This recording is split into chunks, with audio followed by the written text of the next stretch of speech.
नमस्कार दोस्तों, स्वागत है आप सभी का। आप सभी के लिए महत्वपूर्ण जानकारियां हैं। लगातार विभिन्न पदों पर भर्ती के लिए विज्ञापन जारी किया जा रहा है, तो बहुत ही जल्द शिक्षक भर्ती परीक्षा छत्तीसगढ़ में होने वाली है। 30,000 करीब पदों पर भर्ती की बात चल रही है, लेकिन कितने पदों पर भर्ती के लिए विज्ञापन आएगा आने वाले समय में हमें ये भी पता चलेगा। शुरुआत CGTT 2024 से हो रही है, जो कि शिक्षक बनने के लिए प्राइमरी स्कूल और मिडिल स्कूल में शिक्षक बनने के लिए महत्वपूर्ण योग्यता परीक्षा होती है, जो होने वाली है। इससे संबंधित ऑनलाइन आवेदन पत्र भरने की प्रारंभिक तिथि 7 मार्च 2024, ऑनलाइन आवेदन पत्र भरने की अंतिम तिथि 7 अप्रैल 2024 रात 12 बजे से पहले तक। त्रुटि सुधार का भी इसमें आपको समय मिलेगा, जो कि 8 अप्रैल से 10 अप्रैल 2024 तक रहेगा। परीक्षा की तिथि संभावित है, जो कि 23 जून 2024 रविवार के दिन होना है। और छत्तीसगढ़ में 33 जिले हैं, सभी 33 जिलों में परीक्षा केंद्र होगा। परीक्षा का समय 2 पाली में होगा, क्योंकि एक होता है 1 से 5 अध्यापक बनने के लिए और एक होता है 6 से 8 अध्यापक बनने के लिए। प्रथम पाली 1 से 5 तक की कक्षा में अध्यापन हेतु पूर्वाह्न यानी कि 10 से 3 या 2.5 घंटे की जो परीक्षा होती है वो, और द्वितीय पाली में भी अपराह्न मतलब उसके बाद 1 घंटे के ब्रेक के बाद 2 बजे के बाद जो होगा। यहाँ पे समय नहीं लिखा है, पूर्वाह्न और अपराह्न ही लिखा है। परीक्षा केंद्र सभी जिला मुख्यालयों मतलब 33 जिला है, 33 जिला मुख्यालयों में यह परीक्षा आयोजित होगी। यहाँ पे महत्वपूर्ण टिप में आप देख सकते हैं, ऑनलाइन आवेदन के साथ अभ्यर्थी की जाति, जन्म तिथि, स्थानीय निवासी आदि संबंधी प्रमाण पत्र नहीं लिया जा रहे हैं। अभ्यर्थी के सभी प्रमाण पत्र का परीक्षण नियुक्तिकर्ता प्राधिकारी द्वारा नियुक्ति के पूर्व की जाएगी। अभ्यर्थी द्वारा दी गई गलत जानकारी के लिए व्यापम जवाबदार नहीं होगा। इसका संपूर्ण उत्तरदायित्व उसका स्वयं का होगा। ऑनलाइन आवेदन में हुई त्रुटि को फॉर्म जमा करने के लिए निर्धारित समय सीमा के दौरान भी सुधार कर सकते हैं।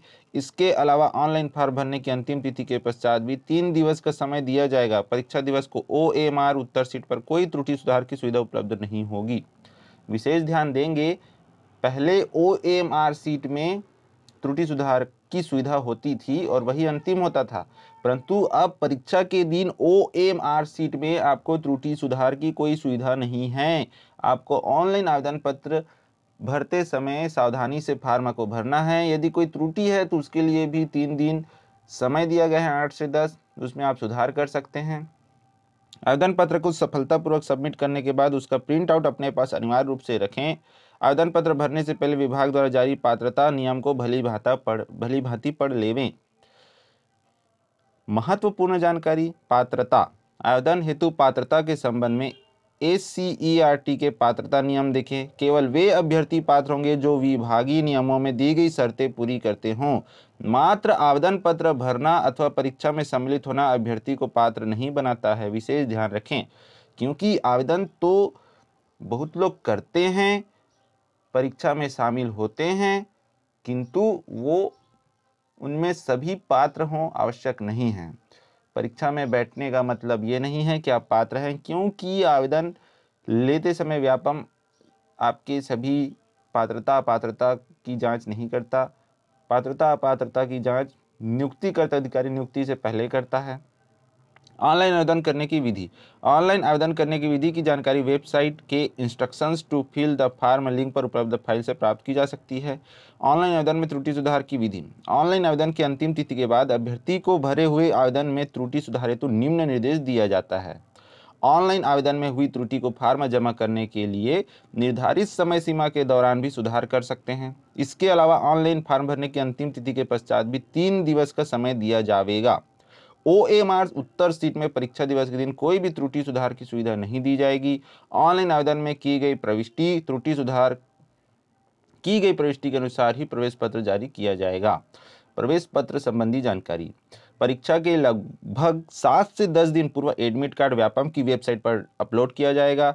अभ्यर्थी अपनी प्रोफाइल में जाकर, प्रोफाइल मतलब व्यापम में आपका एक प्रोफाइल बना होता है, जहां पे आपको अपना लॉगिन आईडी और पासवर्ड भर कर लॉगिन करना होता है, और वहीं पे आपको एडमिट कार्ड, वहीं पे आपको रिजल्ट, और वहीं से आपका ऑनलाइन आवेदन भी होता है। पहले ऐसा नहीं था, लेकिन अब व्यापम के वेबसाइट में आपको एक प्रोफाइल बनाना होता है, एक अकाउंट बनाना होता है। जैसे आप फेसबुक में बनाते हैं, उसी प्रकार यहाँ भी एक प्रोफाइल बना होता है। पोस्ट ऑफिस के माध्यम से अलग से एडमिट कार्ड नहीं भेजा जाएगा। ये बहुत पुरानी बात हो गई है। बहुत पहले समय में पोस्ट ऑफिस के माध्यम से एडमिट कार्ड भेजा जाता था हार्ड कॉपी, लेकिन आजकल डिजिटल ज़माना है, तो आपको अपने प्रोफाइल से ही आपका एडमिट कार्ड मिल जाएगा। उसे ही आपको डाउनलोड करना है और उसी को परीक्षा में लेके जाना है। हेल्पलाइन संबंधी जानकारी भी यहाँ देख सकते हैं। ऑनलाइन आवेदन भरने में किसी प्रकार की दिक्कत होने पर कार्य दिवसों में प्रातः 10 से संध्या 5:30 बजे कार्यालयीन समय के बीच इस नंबर पर संपर्क कर सकते हैं। साथ ही अवकाश के दिनों में मोबाइल नंबर पर संपर्क कर सकते हैं। पाठ्यक्रम संबंधी जानकारी। परीक्षा हेतु निर्धारित पाठ्यक्रम वेबसाइट के सिलेबस लिंक पर उपलब्ध है, जिसका अवलोकन कर सकते हैं। आवश्यक समझे तो प्रिंट आउट प्राप्त कर लिया जाए। परीक्षा कक्ष में प्रवेश। परीक्षा कक्ष में अभ्यर्थी केवल निम्नलिखित सामग्री लाएं: परीक्षा प्रवेश पत्र, ऑनलाइन से प्राप्त प्रवेश पत्र में यदि फोटो प्रिंट ना हुआ हो तो 2 रंगीन पासपोर्ट साइज फोटोग्राफ लेकर परीक्षा केंद्र में जावे। नीला या काला डॉट पेन। अभ्यर्थी अपने साथ मूल पहचान पत्र जैसे Aadhaar card, passport, driving licence, PAN card, voter ID लेकर ही परीक्षा केंद्र में आएंगे, जिससे कि उनकी पहचान सुनिश्चित की जा सके। मूल पहचान पत्र के अभाव में परीक्षा में सम्मिलित होने से उन्हें वंचित किया जाएगा। विशेष ध्यान रखें, आपको अपना पहचान पत्र ओरिजिनल ही लेकर जाना है। आधार कार्ड के मामले में बहुत लोगों को कन्फ्यूजन रहता है, तो आधार कार्ड, ई आधार कार्ड भी मान्य है, आधार लेटर भी मान्य है और आधार पीवीसी जो कार्ड होता है वो भी मान्य है। आधार कई रूप में आता है। ई आधार जो एक कागज़ में निकलता है लेटर, वो भी मान्य होता है इक्वली, क्योंकि वो ई आधार है। और पीवीसी जो कार्ड होता है वो भी मान्य है। अभ्यर्थी के पास अन्य सामग्री जैसे सामान्य calculator, login table, scientific calculator, paper, mobile phone आदि पाए जाते हैं तो अभ्यर्थी का प्रकरण अनुचित साधन के प्रयोग यूएफएम में दर्ज किया जाएगा। परीक्षा प्रारंभ होने के 15 मिनट बाद परीक्षा में सम्मिलित होने की अनुमति नहीं दी जाएगी। दिव्यांग अभ्यर्थी के लिए सहलेखक संबंधी निर्देश। तो ये दिव्यांग अभ्यर्थियों के लिए भी यहाँ पे जानकारी दिया गया है। दृष्टिहीन या दृष्टिबाधित दिव्यांग अभ्यर्थी स्वयं द्वारा अथवा परीक्षा आवेदन में मांगे जाने पर व्यापम द्वारा उपलब्ध कराया गया सहलेखक रख सकेंगे। ऐसे दिव्यांग अभ्यर्थी को प्रत्येक घंटे की परीक्षा अवधि पर 10 मिनट का अतिरिक्त समय दिया जाएगा। ऐसे दिव्यांग अभ्यर्थी जिनके दोनों हाथ नहीं हैं या दोनों हाथ उपयोग नहीं कर सकते हैं, उन्हें स्वयं द्वारा अथवा मांगे जाने पर व्यापम द्वारा सहलेखक उपलब्ध कराया जाएगा, परंतु ऐसे अभ्यर्थियों को अतिरिक्त समय नहीं दिया जाएगा। स्नातकोत्तर एवं स्नातक स्तर की परीक्षा हेतु अधिकतम हायर सेकेंडरी स्कूल स्तर तक का तथा हायर सेकेंडरी स्तर तक की परीक्षा हेतु अधिकतम 10वीं पास ही सहलेखक होगा। सहलेखक रखने मांग करने वाले दिव्यांग अभ्यर्थी को परीक्षा केंद्र में उपलब्ध कराए जाने वाला प्रपत्र भरकर दिव्यांगता प्रमाण पत्र एवं आधार कार्ड के साथ प्रस्तुत करना होगा। सहलेखक को परीक्षा केंद्र में उपलब्ध कराया गया प्रपत्र में भरकर घोषणा पत्र प्रस्तुत करना होगा। उपरोक्त प्रपत्र प्रवेश पत्र के साथ ही उपलब्ध होंगे। परीक्षा पद्धति। उपरोक्त पात्रता परीक्षाओं तो संबंधित पाठ्यक्रमों पर आधारित केवल वस्तुनिष्ठ प्रश्न पूछे जाएंगे। मूल्यांकन पद्धति। यहाँ पे छत्तीसगढ़ शिक्षक पात्रता परीक्षा 2024 की बात हो रही है, जिसमें ऋणात्मक मूल्यांकन नहीं होगा। सभी प्रश्नों को आप अटेम्प्ट कर सकते हैं। गलत होगा तो कोई ऋणात्मक मूल्यांकन नहीं होगा, लेकिन सही हो गया तो आपको 1 नंबर जरूर मिलेगा। तो ये यहाँ पे आपको ध्यान रखना है, इसमें नेगेटिव मार्किंग नहीं होता है छत्तीसगढ़ शिक्षक पात्रता परीक्षा 2024 में। इसके अलावा जो सेंट्रल केंद्रीय शिक्षक पात्रता परीक्षा होता है वहाँ भी नेगेटिव मार्किंग नहीं होता है। दावापत्ति का निराकरण। तो यहाँ पे दावापत्ति भी किया जा सकता है, जिसके लिए 50 रुपये का जो शुल्क लगता है, ये भी आप यहाँ पे पढ़ सकते हैं, इसको देख सकते हैं, आपकी स्क्रीन में ये लिखा हुआ है।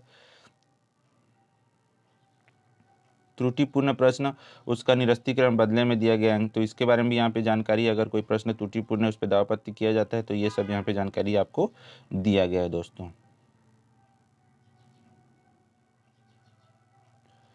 छत्तीसगढ़ व्यावसायिक परीक्षा मंडल द्वारा परिणाम घोषित करने के उपरांत अभ्यर्थी अंक सूची व्यापम के वेबसाइट से ही प्राप्त करेंगे। ये भी आपको कोई पोस्ट ऑफिस या अलग से हार्ड कॉपी नहीं मिलेगा। अगर आप पात्र हैं या यदि आप पात्र नहीं भी हुए परीक्षा में, तब भी आपको वेबसाइट से ही आपके जो अंक सूची हैं वो प्राप्त होगा। पुनर्मूल्यांकन पुनर्गणना का इसमें प्रावधान नहीं है और न्यायालय से संबंधित है तो आपको छत्तीसगढ़ प्रदेश के उच्च न्यायालय तक ही सीमित रहेगा। व्यापम द्वारा जारी परीक्षा जिला कोड तथा समन्वय केंद्रों के नाम तो देख सकते हैं, पूरे 33 जिलों का यहाँ पे जानकारी दिया गया है, मोबाइल नंबर दिया गया है। ठीक है, तो यहाँ थी जानकारी। शेयर कीजिए, लाइक कीजिए, अपनी प्रतिक्रिया कमेंट बॉक्स में आप लिख सकते हैं। धन्यवाद।